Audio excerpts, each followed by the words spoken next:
I'm 65 years old and I'm still out here, getting high on the streets of Kensington. How long you been out here? This time 3 years. How long you been out here total? Oh, over 30 years. Yeah. 30 years. How has Kensington changed? Oh, really bad. It's horrible. It's everybody lives in the streets. They rob you. They beat you up.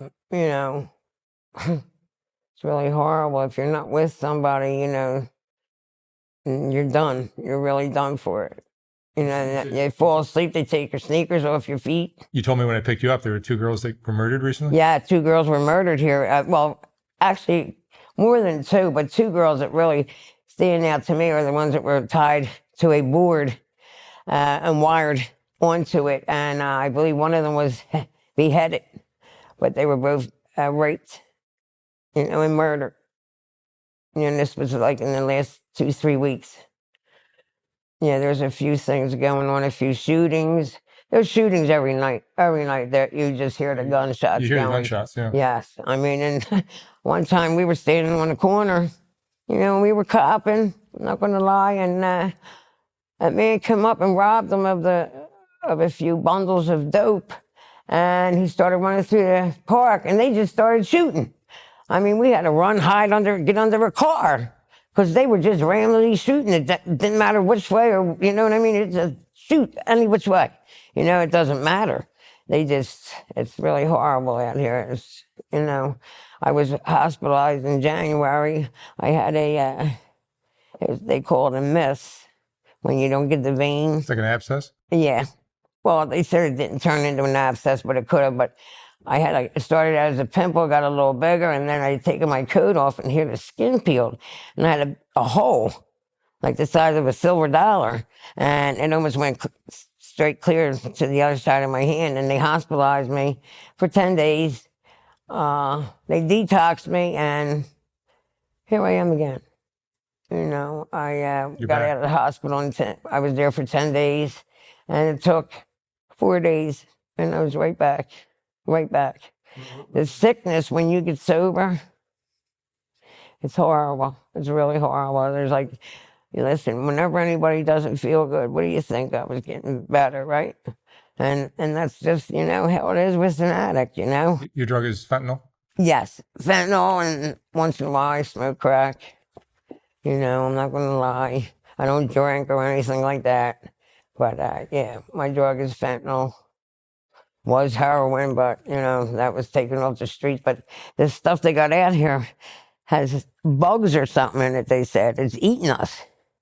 They put meat tenderizer in it, all kinds of stuff. So it's eating us inside out. And that's how we form these sewers. Yeah, I have one still on my leg. You know, it's just a scab now, but it takes a while. Like I say, I had it right at Christmas time. And like I say, the scab's still there, but, you know, it was taken care of, you know. But it took me a little bit, you know, to, like I say, when the skin peeled off my hand and I seen the hole, you know, that did me in. I just said, I'm going to the hospital, and I went. But, yeah, it's terrible out here, you know, but I could say that, but I'm still here. You know, that drug is really powerful. You know, we have cops constantly at us, and it doesn't matter. You know, it just don't matter to us. It doesn't make sense. Tell me about your childhood, Maggie. What's that? Tell me about your childhood. I was... before you start, you have a mask on? Yeah. Can you take that off, please? Take it off, yeah. Just put it in your pocket or something. Yeah, I'm number 3 of 9 children.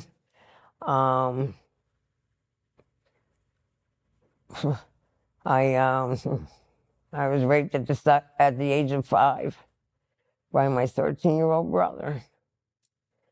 And nothing was ever said about it. My mother seen it and said nothing about it, you know, to me. So I lived through that all my life. I didn't mention it till I was 56 years old. And I believe that's part of why I do use drugs. You know, I didn't know what was right and what was wrong. You know, I'm a 5-year-old little girl quarantined in my bedroom because I had scarlet fever, You know, you can die from that. Well, years ago, I'm sure you could, but now I'm sure it's a lot different. That was 50 some years ago. But, yeah, he raped me. He was 13, I was 5. And nobody ever said anything, you know. And when I said something about it, my mother denied that he was ever even home, you know, whatever. And you know, the funny thing is my mother passed away, not this December, the one before that. And she kept asking for me. I wasn't around. She kept calling my sister my name, you know, and asking for me. And I got there, and 2 days she passed. You know, she had a big smile on her face when my sister told her I was there, you know. I don't know if she wanted to say something to me or what, you know what I mean? It's going to bother me, I guess, the rest of my life. You know, why she wanted me so bad. But, you know, like I said, I grew up with 9 children. It was hard. You know, my father was just a truck driver. You know, my mother stayed home until all the kids got older, and then she went to work, you know. But it was hard. You know, I babysat to make money. You know, I bought my own sandals at the age of 12. Never had a pair of sandals, so I babysat and got my own, you know. And I started working when I was 14. I worked for the city, the state, the government. I was making hand grenades during Vietnam. How far did you go in school? 11th grade, yeah. Did you have kids? Yeah, I have 5 children. 5. I have 11 grandchildren and 4 great-grandchildren. Did you raise them? My children? Yeah. Well, not for a couple of years. I didn't raise 2 of them. One of them I had lost and then got him back. And then he left me anyway. He went back to where he was living, which was my sister. What's that? One of them is here in Kensington with you. Yes, my son Michael. Yes. And he's my little protector. You know, I don't know what I would do without him. I really don't. And he's addicted to fentanyl as well? Yes. He was also in the hospital when I was. Fentanyl's a huge thing here in Kensington. Oh, I'm telling you, honey, it's horrible. And you know what? Sometimes we're not even buying fentanyl. I don't know what it is. I really don't. I mean, a lot of times we're just buying sleep medicine. You know, and you pass out. I just woke up in the park. I was asleep for an hour and a half.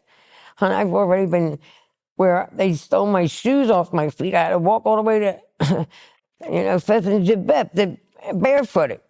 You know, last summer, they stole everything. My brand new shoes, my sneakers, my bag of clothes, you know. I woke up and boom, everything's gone, you know. Nobody knows nothing, you know, but everybody's sitting around watching each other in the park. The park is the devil himself, you know. It's a shame I see so many people fall, and, you know, and I keep telling my son to go away to rehab. He's like, Mom, I'm not leaving you. I said, but Michael, you go. I have a son in prison. He was in an accident a couple of years ago. He hit somebody. It was an accident. It was raining real bad. He was on the tracks, the trolley tracks, and slid. Guy come between 2 cars and on a bicycle. And my son tried to get out of the way, and he hit him. Well, he went over. The guy said he was okay. My son was staying at a halfway house. He had to be in by 10, so he ran to the halfway house. It was right around the corner almost from where he hit the guy, and they wouldn't let him back out. So they got him for leaving the scene of a crime. He's actually, tomorrow's his birthday. He's going to be 45. You know, it's hard, you know, and I think that keeps me going, you know what I mean? Subsides my feelings. You know, I haven't seen him in 7 years. He's only got a half-hour ride away. I can't get nobody to take me. I don't know. But tomorrow's his birthday. He's 45. He's got 5 children. He's had 4 grandkids while he's been away. He's a good kid, so he really is. Nothing's happened, you know. But yeah, I've been out here. I've lost so much, you know. Got it back, lost it again, you know. But you know, it's just so hard. And I have children that are used. Actually, my oldest son, he was a user too.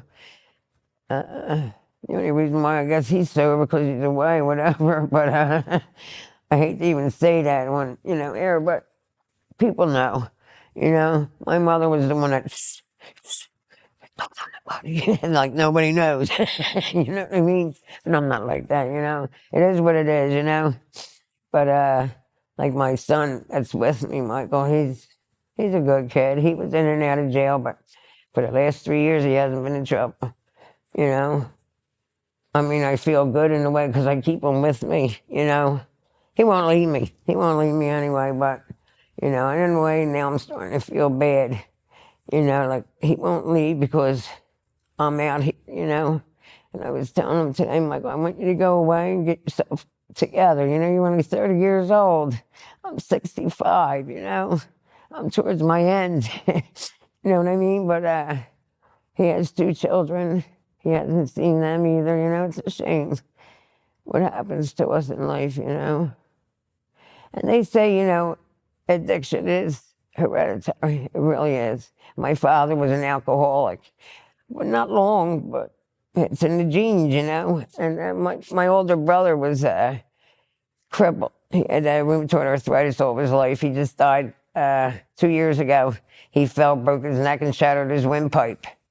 And they told me he had a 25% chance of coming out of the operation. And he told them no. And my sisters were on their way there, and they called and said, "Don't rush. He passed." He was 70. He was in a wheelchair. That's the one that raped me. That brother. Yeah. But, and I don't even feel bad. I didn't even go to his funeral. Did you ever talk to him about what happened when you were young? No. Never talked to him about it. Even when I came out with it, I was going to go there, and I thought, what's the sense? And plus he's got guns and stuff. That's the next time he's going to shoot me. I don't know. But, and I thought, and I didn't want to upset my mom anymore, My mom passed away. She was 89 years old. Bless her soul. They Narcaned her. Why would you Narcan an 89-year-old woman? And she died. And a few days after that, she didn't eat, drink, nothing, walk or nothing since they Narcaned her. These paramedics, as soon as something happens, right away, they Narcan. There was a guy 2 days ago, Kane, I met you. He was taking a seizure. Right away, they went to Narcan him. You don't even know what's happening with the guy. You're going to give him Narcan? You know what I mean? He wasn't even high. That's what they all said. He's not getting high. He's taking a seizure. But what happened, I think, was they seen a prescription of Percocets in my mom's medicine. But supposedly they were like 90 pills there. There was only 8 missing in a 3-month period. So she wasn't abusing them. You know what I mean? But as soon as they see or hear or in this section, you get Narcan. It's horrible. It really is. And that's not a good feeling. I've been Narcan. It's not good. You've OD'd before. What's that? You've OD'd before. Yes. Yeah. Not too long ago. Right after I got sober and started getting high again. You think you can come back out and do the same as you was? Same amount? Can't. Starting over. Yeah. And I didn't realize that. You've been using opiates for how long? 30 years. Yeah. 30 years. Off and on. At one time I had 8 years sober. Were you raising your kids while you were using? Not really. Not, well, when they got older, they were with me, you know what I mean? But they pretty much took care of themselves. I'm not saying I stayed in the streets or anything. This is like, I'd say it's the second time I've been in the streets homeless. You know what I'm saying? But I was homeless before, and the kids were with my sister, and my mom and dad had helped take care of the 3 younger ones. My older ones were, older. Because I have children 47, 41 will be 45, and then it's 32, 30, and 26. Is this the lowest point of your life right now? What's that? Is this the lowest point of your life? Yeah. Very, very bad. I mean, I never imagined being homeless this long. And they say there's help out there. There's really not help. I see these people get this housing, and I'm getting an income now. And they have low-income housing. You pay 1/3 of what you get for your housing. I can't even get on that. I don't know. I don't know what you have to do. You know what I mean? To get this help. I mean, I've been on lists, all that. But actually, I'm lying, okay? Because 2 years ago, when the PUA was going on, okay, What's the we PUA? were staying. What's that? What's the PUA? I think it's PUA, isn't it? Where everybody was getting that unemployment money. Okay. Okay, we were staying under an Acme up at Second and Girard, and here there was a fire, and the people I was keeping in contact with, and they would come and bring us food and stuff. I was on this list, and here they came to get me when they found out the fire. They couldn't find us. Even the supervisor come out, they had housing for me, and they couldn't find us. So now I got put back on the bottom of the list. Like, I don't understand that. You know what I mean? If it's your time, it's your time. You know what I mean? But I'm back on the list. I don't know how long it'll take. There's so many people in Kensington. So many people Yeah. are addicted to drugs, living homeless in Kensington. Why do you think that is? Why do I think? Why do you think that is? Oh, I never thought of that, you know? I guess... It's not just a few hundred people. Oh, I know. There's a lot of people on it, believe me. I know a lot of people. I mean, everywhere I go, people know me. And I'm not saying it's even for being out here for all them years.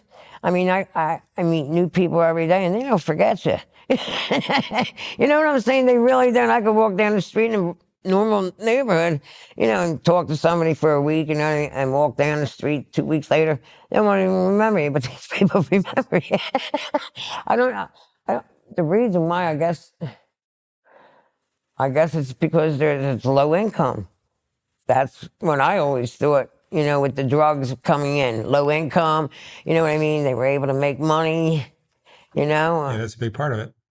Yeah, and you know, they used to have this saying, you went from welfare to Mayfair. Mayfair's a part of Philadelphia. You know what I mean? It's like you're moving on up. You know what I mean? You went from welfare to Mayfair, but I never did that. But I was married twice. You've been in love? Excuse me? You were in love? Yes. Yeah, twice. And my first husband was a Vietnam veteran. That was a little rough. I mean, it was a lot. My first husband beat me and raped me for 10 years. He would do it right in front of my kids, my 2 older kids, you know, it didn't matter to him. And then I remarried when I was 41. That lasted 8 years. He was a great guy. He really is. Still is. He owned a sober club. You know, everybody went there that was sober. You know, you played pool, and there was karaoke and stuff like that. That was a nice spot, but I loved him, but I wasn't in love. You know, he was great to my kids, my grandkids. They all loved him to pieces. You know what I mean? He was a great guy. He really was. But I wasn't in love with him, and I didn't think I was being fair to him. You know. Yeah, but this Kensington thing, I think it's going to halt. They're locking so many people up, hon. It's really crazy. I mean, they were in the park 2 days ago. You couldn't even have paraphernalia, and they were locking you up. You know, it was really crazy. And I believe they're still going to do that. The task force is all over the place. They're in plain clothes. You don't know who. That's what I said. I thought you were a cop. You thought I was a cop? Yeah. Right. I said, "Oh, what I do?" Maggie, what are you afraid of now? What do you worry about? What do I worry about? Well, of course, I always worry about my children, but I worry about where I sleep at night. You know, Where do you sleep at night? I sleep in Port Richmond. You have an apartment? Do you have? No, it's in the street, baby. It's in the street. We put cardboard around us and just hope nobody bothers us, you know. But like I say, I have my son. I mean, I know he's not God, but he does help me a lot, you know. I feel safe when I'm with him, and when he's not around, I don't feel safe at all. But If you had your whole life to live all over again, what would you have done differently? oh,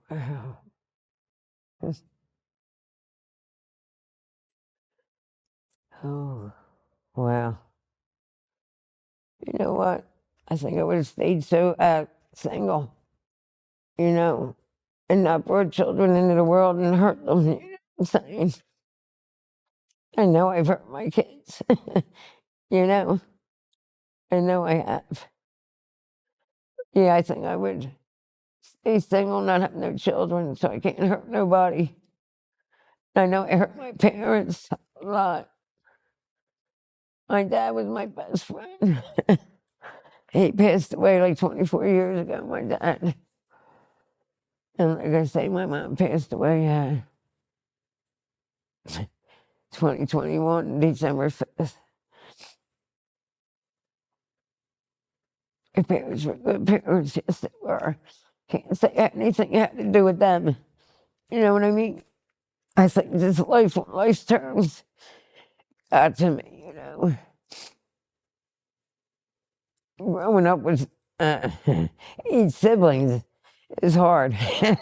You know, with one working parent. And my dad worked hard, you know, he was a truck driver, which he pretty much worked at in the docks. But he went to work every day, you know, every night he worked night work. And Mom stayed home and took care of us, you know. She didn't go to work until all of us were grown, you know. But yeah, I think if I had to do all over, I wouldn't have any children, but God bless her. I wouldn't give them away for anything, but, you know, just so I didn't hurt them. And I know I hurt my one daughter. She can't stand me. You know, she can't stand me. You know, and the little boy, God bless him, he's such a sweetheart. And yeah, she heard last year that I was dead. And she messaged me, please tell me you're not dead. So I text her back, but she don't want nothing to do with me. And you know what? I can't stay sober for nobody but myself. I gotta want to, you know. And I thought I really wanted it in January when I went to the hospital. But I just didn't feel good. They put me on Suboxone, and no, it just didn't do me, you know. How do you think all these years you spent on the streets has changed you? Oh gosh, it's changed me, honey. I started out as a model when I was a baby. I modeled baby clothes. I was a ballet dancer for 25 years. Really? And who knows? Maybe I'd be on Broadway. I don't know. Not this way. But yeah, like I say, I work for the city, the state, the government. I've had some really good jobs, but threw it all away. And you know what? When you say this, that, and the other to me, my first husband, I think, destroyed me. Really do. He destroyed you? Yep. By beating me and raping me in front of my kids all them years, 10 years. I told my mom what was happening. She told me I made my bed lay in it. But my mom had kids still, you know. Like I'm 11 years older than the twins. That was her baby, the twins, you know. But Do you feel like life is unfair sometimes? I made my own bed, baby, like my mom said. Being molested as a 5-year-old girl by your brother. Oh, yeah. That was horrible, yes. It was Christmas Eve, too. I was watching cartoons, Frosty the Snowman and stuff. And that's what it was. He wanted me to turn the TV off. Then it was lay here with me, you know. Que sera, sera. Terrible, right? What was your favorite memory as a kid? My favorite memory. Let's see. I guess having my children. Do you have friends now? I have friends, yeah, in the park. If that's what you call Those friends. are just street acquaintances. What's that? Those are just street acquaintances. Yeah, acquaintances, right? I'm really friends-wise now. I don't even bother, like I say, with my family. My brother was just in an accident and got over 200 stitches in his head. He broke his femur. No, it was his birthday, from what I heard. And I mean, I know it was his birthday, but he was out, I guess, partying, and he was in the back seat, and he got the mess of it all. Can't walk or nothing right now. He's 54 years old. Yeah. But I don't know, I couldn't even say what, I loved him when I balleted. I should have stayed with it and just, I even ballet when I was pregnant. I even did water ballet and everything. I loved it. I used to teach little football players.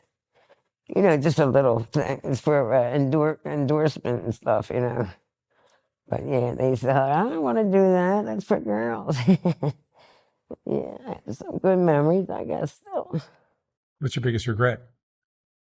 Picking that drug up for the first time, yes. Well, I started out on Percocet.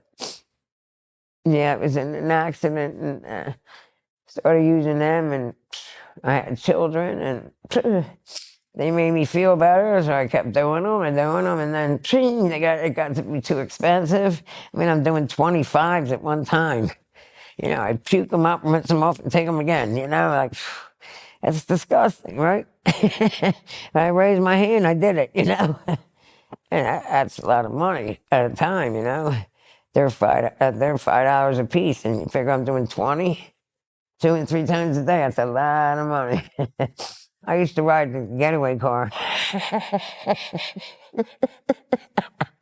That's something funny. Yeah, I was Bonnie. Yeah, because I can't steal. I just can't do that. I really cannot take nothing. It's not mine. I can't go into a store like all this stuff that's going on around here. Christmas time, you should have been around here. These people are walking around with all kinds of stuff. They go in the store and take it and leave. And the store, they can't do nothing. What do you mean you can't do nothing? I don't understand that. That's stealing. No. That's crazy. You should have seen when they did the looting on Ormingo Avenue. Oh my God. I don't know if you've seen it on TV or whatever, but they destroyed them stores. Maggie, what would you say is the most important lesson you've learned in your 65 years? The most important lesson I've learned.